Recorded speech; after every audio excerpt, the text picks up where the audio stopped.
Hello, my name is Dylan Serrentino-Mullins, and as part of the Lloyd C. Gardner Fellowship at Rutgers University, I research the effect of partisan leadership on the standing committees of the 115th Congress. While it might be apparent that we live in politically polarized times, what is less clear is how this polarization affects the actual interworking of Congress.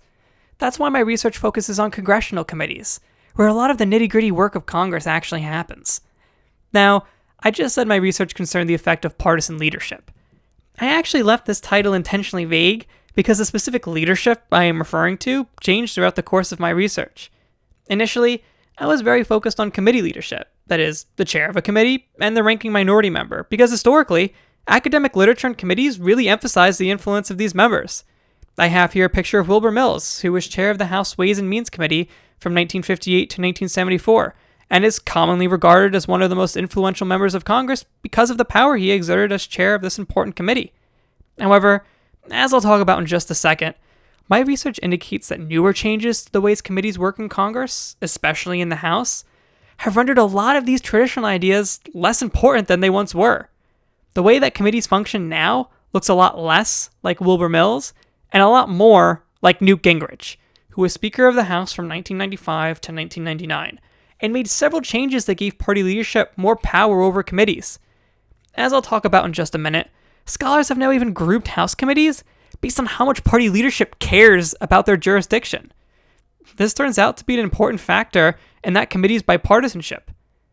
Despite these changes, my research was initially designed to compare the bipartisanship of a committee, as measured by the percentage of bipartisan bills the committee reports, to the differences in ideology between the committee chair and ranking minority member. In the Senate, this comparison was made difficult by the fact that an overwhelming majority of Senate committees reported bipartisan bills an overwhelming majority of the time. Although House committees were on the whole less bipartisan than Senate committees, once again, no real relationship was found between the bipartisanship of a committee and the polarization of that committee's leadership. As you can see here, some of the most bipartisan House committees had pretty ideological leaders, while conversely, some of the most partisan House committees had comparatively less partisan leaders. However, if committee bipartisanship is viewed within the context of party leadership instead of committee leadership, a pattern does seem to emerge. As you can see here, the committees that party leaders tend to care the most about, called the control committees, which are responsible for controlling a lot of the functions of the House itself, were amongst the most partisan committees, while constituency committees, that is, those committees whose jurisdiction focuses on a certain subset of voters, were the most bipartisan, as party leaders tend to pay less attention to these committees than others. In between these groupings, we have the policy or ideological committees, which tend to focus on issue areas that are particularly important to some party leaders.